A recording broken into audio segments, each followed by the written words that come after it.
Hello, and welcome to Tom Myers versus the rest of the world. A lot's happened this week.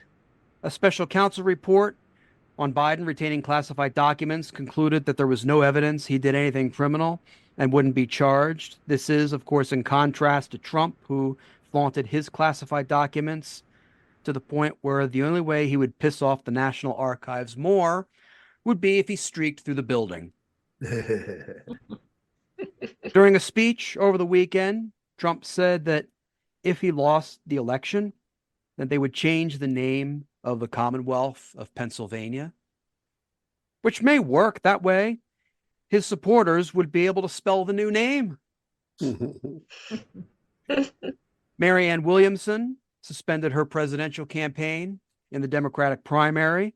When did she start? This is a good move. If she wants to help shore up those anti-Biden Democratic votes, maybe she can help Dean Phillips get to the point in the polls where you can see the little bar on the polls without needing a magnifying glass. Hell, maybe she can get Dean Phillips to a full 5% of the Democratic vote. Former Maryland Governor Larry Hogan announced that he'll be running for the U.S. Senate seat this November in an effort to replace the state's retiring Democratic Senator, Ben Cardin. I'm not sure he can successfully win in a post-Trump Maryland, even in a post-Trump Republican primary, considering he's the only cancer patient I know who went through treatment and still failed to lose weight in the process. Florida Congressman Matt Gaetz said he wouldn't watch the Super Bowl because it featured the song Lift Every Voice and Sing, also known as the Black National Anthem. This is the same guy who would only watch the Miss Teen USA pageant if it took place in his bedroom. Robert F. Kennedy Jr. apologized for misusing his family's images in a Super Bowl commercial. No word on whether he'll apologize for not being the Kennedy Jr. who took flying lessons. A leaked video of the rapper Drake playing with his penis made the rounds on Twitter X. Now I know what he meant when he sang the lyric, "We go 0 to 100 real quick." A woman in Catonsville, Maryland celebrated her 109th birthday by playing bingo. I'm glad she's having fun. More power to her. She's doing something she enjoys. It's very low key. I hope she keeps it low key and doesn't get too excited when she wins and yells out, "Bingo!" Ouch. Oh. And now on with the show. Please join me in welcoming Jeff Hysen, Gina Brown, and Chipp Jones. Hello. Hey, Tom. Everyone, Hey, Tom. welcome back. Thank you. Gina, haven't had you around for a couple weeks. You've been pretty busy. Tell us about it. I've been busy. Yeah, I was one of the 4 finalists for Sherry's Funny Over 50. So we competed. Well, the first semifinal round happened last week, and I competed with another woman on the show in front of the live studio audience, and then it aired on Friday, and I won my semifinal. So I will go up against whoever wins this week's semifinal. And so it's just going to be you and two people. It's going to be and you one and other someone person. else. That's Right. So Yeah. you win this one, and then you go up against the winner of, I think, This week. Man City or Real Madrid, like one of those. Like something like that. Yeah, something like that. The Man City Real Madrid thing. That's That's right. just to appeal to my European listeners, because for some reason they seem to like what I have to say about American politics, I think. There you go. Yeah. Well, it's entertaining. That's nothing else. I think what we really need to get to is I heard you were using a fake ID that made you. Oh, to be over 50? Yeah. Oh, believe me, nobody pretends to be over 50. Well done, Gina. Thank you. Thank you. One correction, though, I think you misrepresented Drake. I believe he was on Twitter XXX, I think is what. The Super Bowl must have been a rough game for conservatives and Trump supporters to watch. On the one hand, you have Taylor Swift's boyfriend's team. On the other hand, you have a team whose home is a sanctuary city. That's enough to give one of them an aneurysm. And to those who say I shouldn't joke like that because someone actually could have an aneurysm over that, good. Prior to the AFC Championship game where they were set to take on the Kansas City Chiefs, my hometown team, the Baltimore Ravens, posted a video on their Twitter X feed featuring a caricature of a Ravens fan by podcaster and comedian, from what some people tell me, Stavros Halkias. If you want to imagine what the video looked like, imagine someone who looked like he was conceived at and born 9 months later at the sewage treatment facility in Dundalk. And then imagine him doing a caricature of a Ravens fan. If that's too much of a visual for you, then just imagine what it looks like when a dead body actually eats the maggots. Ooh. No wonder the officials made the calls they did against the Ravens. They were like, who do we want at the Super Bowl, Taylor Swift or this guy? Even Lamar Jackson saw that video and said, what the fuck am I even playing for? In a way, Stavros Halkias is the archetypal Baltimore sports fan, an overweight, balding racist. The same person at the Baltimore Ravens organization who thought it was a good idea to post the Stavros Halkias video was likely the same person who said, hey, Lamar Jackson can do a great job at running the ball in this, probably the most important lead up to the Super Bowl. The loss was felt hard in Baltimore. It was so bad at one point that no one could play a Taylor Swift song at a jukebox at a bar lest they be attacked by a tire iron. Although, to be fair, we do that anyway, because whenever we're at a bar, we start off drunk as fuck. I know, given the time of the year, one of the panelists who I have on this show is going to be tempted to sing something, but I am putting my foot down. So no, Jeff, you are not singing Meet the Mets on this podcast. Darn it. Joining us tonight to discuss the phenomenon that is Taylor Swift, please join me in welcoming Chelsea Abispa. Hey. Hey, Chelsea, welcome to the show. thanks for having me. You're looking very Swifty. I mean, you got Oh my gosh, right? yeah, I look a you little psycho like I'm trying to look like her, don't I? got- This is unrelated. I actually am a natural brunette. I dyed my hair for a Rocky Horror Picture Show Shadowcast thing. And then, yeah, and the red, go Chiefs. Well, if your attempt was to look psycho, you fit in very well on this show. So that's Good. I'm very happy that you did that. So Chelsea, I think one of the reasons why I wanted to have you on is because, I get why someone would be into Taylor Swift. And then there's people respect her a lot as a musician. She's quickly become one of the fastest grossing musicians in the modern era. It's almost reached, it has and surpassed Beatles era. And then when in the process, she's voiced her political opinions and came out in favor of women's rights and just at the risk of alienating a lot of her fans. It doesn't really seem to have done that. In fact, it's kind of strengthened her. Would you say that would be the case?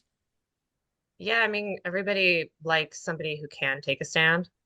And with her starting, I think with the country roots, everybody just assumed that she was more conservative. And I remember her documentary, Miss Americana, where she, not her original home state, Pennsylvania, but her home state of Tennessee, there was some senator that was running and had some really messed up political ideologies. And that was when she Marsha came out. Blackburn, Republican. Yeah. Yeah, that's the one. in Miss America. She said she called Marsha Blackburn Trump with a wig. And I liked said. Taylor Swift even before that, but I became a Swiftie after that. Yeah. Yeah. And she has a lot of reasons to take the stance she takes, and she always voices them well too. It's not obligatory. I think it also has to do with the fact that the decade that we're in And I think is the sort of the extreme nature of the situation, like how divisive politics have gotten, Mm. and how toxic it's been as well. Because I'm old enough to remember it was then the Dixie Chicks. They were from Texas. They came out and took a stand against then against George W. Bush. Right. Oh yeah. Yeah. And they took a lot of flack. They faced a lot of boycotts. They faced a lot of protests for that. And do you think, like, I think that's one of the benefits, I think, of sort of a toxic political culture. If I use the word benefit very, very loosely here. Yeah. I think it's one of the benefits of that have become that have made people become more tolerant about celebrities expressing their points of view. Mm-hmm. Chelsea, tell about last year when she urged her fans to vote. I mean, especially with everything that happened with COVID and it being a midterm election, it's not as common, I think, for millennials. At least she has a lot of millennial fans, definitely some in other generations too. But I know personally I've only ever followed like the big presidential elections. So I think it's just she's trying to raise awareness that especially even on the local level, that's where you can really make a change. There is the risk of alienating your target audience with a political stance, but in the age of Trump, Taylor Swift shows why such rules do not apply, as we can see in this clip from her 2020 behind-the-scenes documentary. These aren't your dad's celebrities, and these aren't your dad's Republicans. Imagine if we came to you and said, hey, we've got this idea that we could halve the number of people that come to you next week. The other thing, just from a security So you standpoint, think Taylor Swift comes out against Trump. I don't care if they write that. It really is a big deal. She votes against fair pay for women. She votes against the reauthorization of the Violence Against Women Act, which is just basically protecting us from domestic abuse and stalking.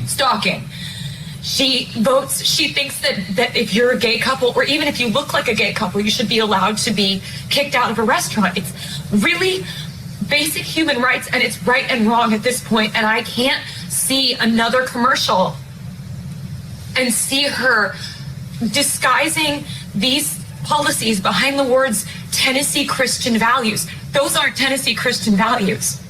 I live in Tennessee. I am Christian. That's not what we stand for.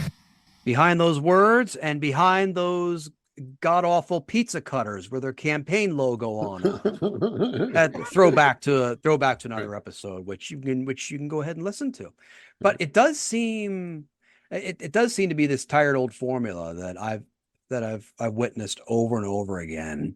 And it's not just like Taylor Swift who's seen it, but I think like every one of us at some point as well. If you go ahead and you do this, you go ahead and you take this particular stance, there's always that risk of you're going to lose half your audience, half the audience, when like even like it's shown that only like half the audience even has an opinion about that kind of thing. Is one opinion. I think 40-some% of the electorate they're either independents, they don't identify with a political party, or they don't vote at all. Was one of those her father, Chelsea? Oh yeah. Yeah. And the way she stood up to him and the other guy, so impressive. She is an eldest daughter. Right. But I mean, she's also a billionaire. She's a entrepreneur, businesswoman, a billionaire businesswoman. I mean, she's made her family more money. She's making decisions all the time. Yeah. It's like, yeah. Yeah. One of the things I love about her most is her business decisions and how she just moves in. I mean, Tom mentioned the toxic political environment. I mean, she's no stranger to toxic environments.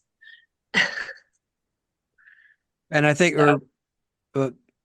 her estimated net worth, I think, is 1.1 billion American dollars.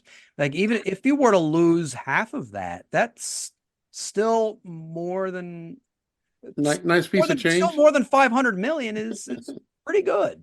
And you know what? Yeah. Even if she spoke up, she still has that money, and she just made $75 million by selling the rights to her concert film for her Eras tour to Disney.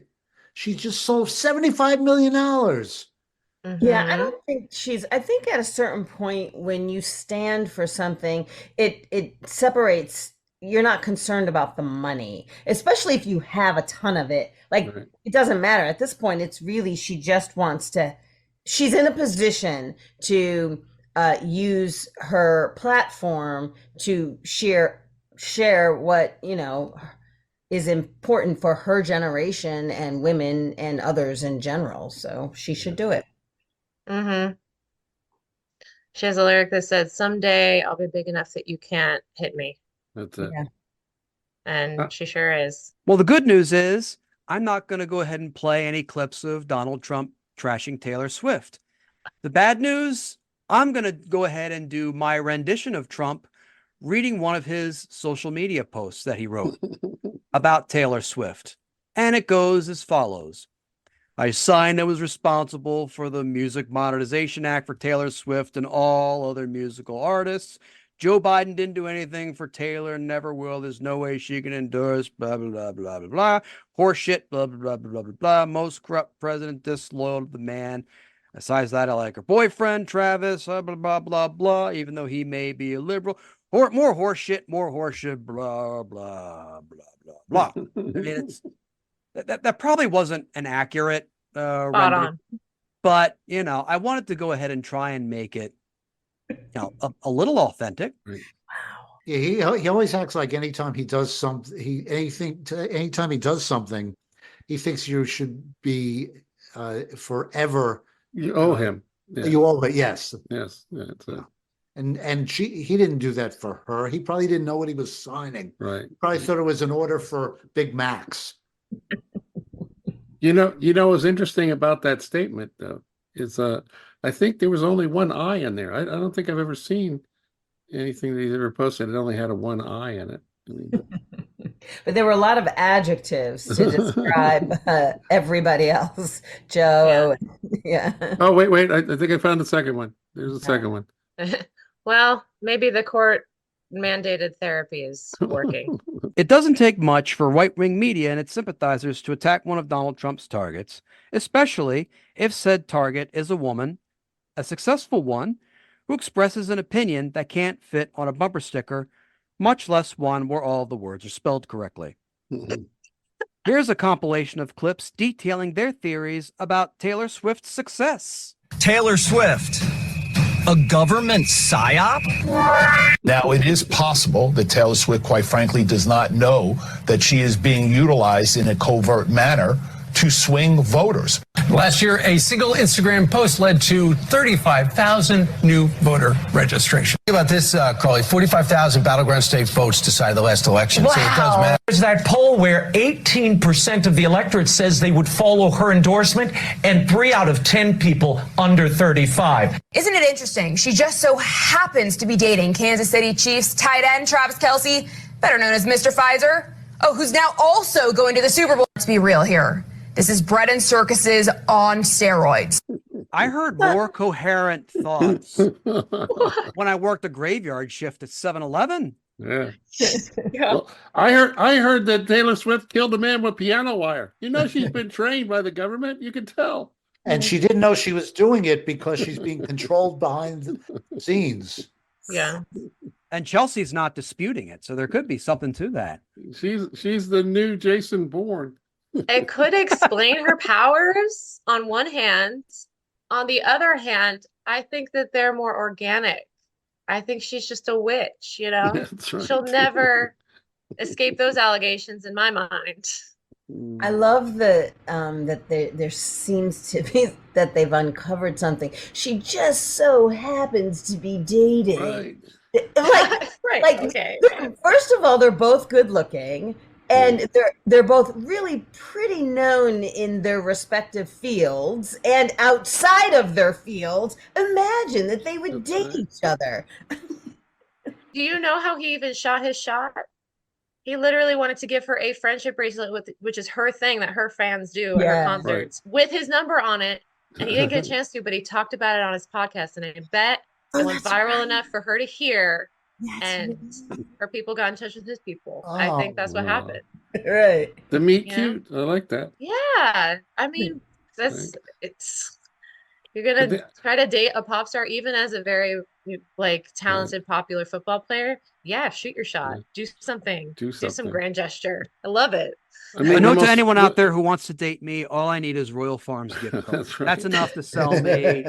That's it. The one thing that sort of gets me, they do seem to be attaching this idea that, oh, well, Taylor Swift is doing this and she happens to be dating someone on the Chiefs. Like, I want to ask this, especially of Chelsea and Gina. Do you think that there's a hint of sexism in that, just because like they're going ahead and bringing up all this stuff and attaching the fact that, oh, she happens to be dating someone? Like, I can't think of any male pop star who is, say, dating a female athlete that they did that to. Yeah, I mean, definitely. I mean, obviously there's I'm not sure.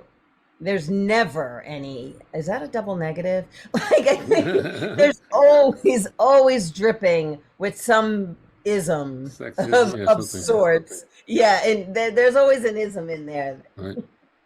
But I think it's just, to me, it's just so ludicrous that one of their attacks on her is that she convinced some people to sign up to use their constitutional right to vote. It's like, really? Yeah. That's not a get out the vote party. That's a horrible thing. I can't believe the nerve of her. Meanwhile, I think in 2016, a whole bunch of people, especially in rural areas, for the very first time or in a long time, came out and voted for who? Donald Trump. Right. Yeah, and not because of a get out the vote, I don't think. I mean, if you think of somebody pushing a get out the vote, it is never the Republican Party, because as Jeff said earlier, it's never going to go in their favor. I think it was Jeff. It's never going to go. It was Chipp. Yeah. It's never going to go in their favor because there's far more Dems in this country. So if all of them were to get out and actually vote, and that's why they wanted to up the voting age as well, because they wanted the Zs to not have the ability. The Zs who were also falling into the millennial Swiftie thing, right? Right. To be fair to the Republicans, they do want something to get out, and it ain't the vote. Right. Well, I mean, the telling thing is that in the last 8 presidential elections, Democrats have won 7 of them in the popular vote. Now, only 5 times have they gotten the presidency, but that's the trick of the game. But and in some states like Wisconsin and Pennsylvania, like there's a lot more votes for Democratic candidates, but the districts are so gerrymandered that more Republicans end up getting sent to Washington or their respective state capitals. Yeah, it's all about the Electoral College, but I'm just saying, popular wise, the country votes Democratic overwhelmingly. Like I said, 7 out of the last 8 elections, popular vote went to the Democratic candidate. But let's look at how we have different perspectives here. Taylor Swift says, "Go vote, register, and go vote." That's a true American patriot in my mind. Right. But people want to boycott her, don't want to see her on TV. Meanwhile, country star Morgan Wallen says the N-word, and he sells even more records than ever. Yeah. Meanwhile, their stance on abortion just means that there's going to be far more young people voting Democrat because they're rejecting the inability for people to not have children. So the ones that come out are going to vote liberal. Not just abortion, but guns as well. That's a big sticking point with them. All the kids that grew up in the worst gun violence in school are now at voting age. So what do they think is going to happen? Of course, if you think the objective of Rupert Murdoch's media empire is to stoke anti-Taylor Swift and thus anti-Biden sentiment, let's not forget that they do want to push consumerism and corporate profits. as we can see in this excerpt from a Fox Business interview with the CEO of the sports betting app FanDuel. Smashing records off the field this weekend. Betting on the big game is hitting new highs. Nearly 68 million Americans are expected to put money on the Super Bowl, with more than $23 billion in wagers, blowing out last year's record of $16 billion. And as of Friday, FanDuel Sportsbook has the 49ers favored by 2.5 points. Joining me now is FanDuel CEO Amy Howe. Amy, it's great to have you here. I got to ask, what is driving this big demand this year? Is this the Taylor Swift effect, or is it because we're expecting a great game? Well, it's a little bit of everything, to be honest. You know, listen, every year, Super Bowl is the biggest sports event of the year. We're seeing all this. Well, first off, I'll go back to Taylor Swift for a second. The fact that people are betting whether or not we're going to get a marriage proposal on the field at the Super Bowl. And then obviously, you know, here's another one. Is she going to join the halftime show with Usher? We've got that. Then you've got, okay, is Usher, which song is he most likely going to sing or not sing when he does his halftime show? I mean, it just seems like the types of bets that we're making are just expanding exponentially every year, especially this year. Well, there is. To clarify, for a legal sports book like FanDuel, it's only in Canada that you can actually bet on whether Taylor Swift, the proposal is going to happen. But there's a ton in store. And I think, listen, one of the great things that Taylor Swift has done is she's brought more women to the sport of football, and we're seeing huge engagement numbers with women bettors as well, in part as a result of it. So all goodness from my perspective. I mean, the anchor there was clearly trying to push narrative.